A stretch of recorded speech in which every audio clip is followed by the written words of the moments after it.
Hello guys, good morning. Ito na yung tinanggap natin ng isang araw, ano. Check natin kung okay na. Napalitan ko na siya nalagyan ko na siya ng bulb, no. Ayan. Pinuha ko dun sa bagong pasyente, ano, na dumating. Nilipat ko diyan. So guys, pares lang sana ng model, ano. Ayan. Godox SK 400 version to, no. Ayan, bagong-bago pa, guys.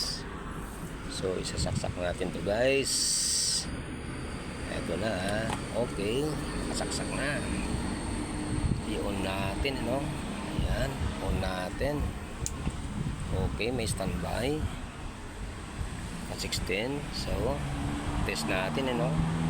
Yun, kumikislap na, okay na. Yun guys, napakasilaw, ano. Yun guys, okay na siya, no. Successful yung ginawa natin, ano. So matutuwa naman ito si Tomer.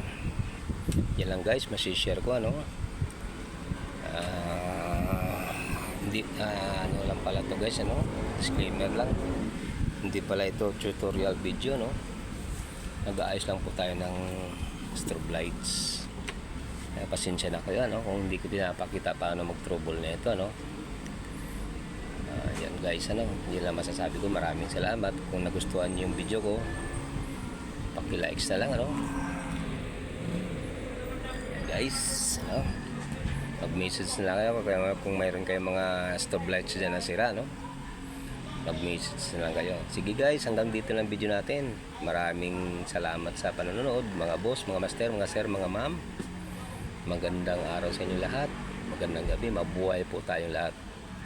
God bless all. Bye-bye.